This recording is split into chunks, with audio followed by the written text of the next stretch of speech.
৩১ জুলাই ২০২৫ আন্তর্জাতিক খ্যাতিসম্পন্ন সাময়িকী সায়েন্সে প্রকাশিত এক বহুজাতিক গবেষণায় উঠে এসেছে যে গ্রীষ্মমণ্ডলীয় অঞ্চলের গাছের কাণ্ড বৃদ্ধিতে খরার প্রভাব তুলনামূলকভাবে সীমিত হলেও এর দীর্ঘমেয়াদী ঝুঁকি অবহেলার মতো নয়।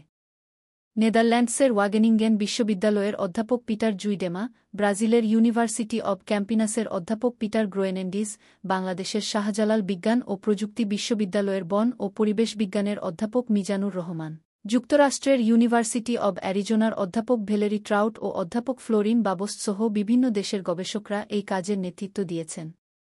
তারা ৩৬টি দেশের ৪৮৩টি ভিন্ন ভিন্ন স্থানের ২০,০০০-এর বেশি গাছের বর্ষবলয়ের তথ্য সংগ্রহ ও বিশ্লেষণ করেছেন, যা ১৯৩০ সালের পর থেকে প্রায় ১০০ বছরের পরিবেশগত পরিবর্তনের দলিল হিসেবে কাজ করেছে। গবেষণায় প্রথমে ১৯০০ সালের পর থেকে সবচেয়ে শুষ্ক বছরগুলো চিহ্নিত করা হয় এবং দেখা হয় সেসব বছরে গাছের বৃদ্ধির হার স্বাভাবিক বছরের তুলনায় কতটা কম ছিল। দেখা যায়, গড় হিসেবে খরার বছরে গাছের কাণ্ড বৃদ্ধি প্রায় ২.৫% কমে যায় এবং চরম খরার বছরে এই হ্রাস বেড়ে দাঁড়ায় ৩.২%। তবে আশার কথা হল, অধিকাংশ গাছই খরার পরবর্তী বছরগুলোতে দ্রুত পুনরুদ্ধার করে এবং বৃদ্ধির হার প্রায় স্বাভাবিক অবস্থায় ফিরে আসে।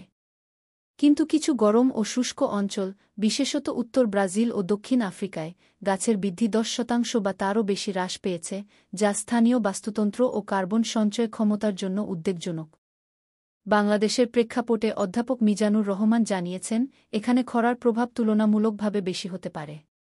উদাহরণস্বরূপ, ১৯৯৯ সালের খরার বছরে সিলেটের রেমাকালেঙ্গা বনে চিকরাশি গাছের বৃদ্ধির হার আগের বছরের তুলনায় প্রায় ৫৫% কমে গিয়েছিল। এটি ইঙ্গিত দেয় যে আঞ্চলিকভাবে খরার প্রভাব গ্রীষ্মমণ্ডলীয় গড় পরিসংখ্যানের তুলনায় বহুগুণ বেশি হতে পারে।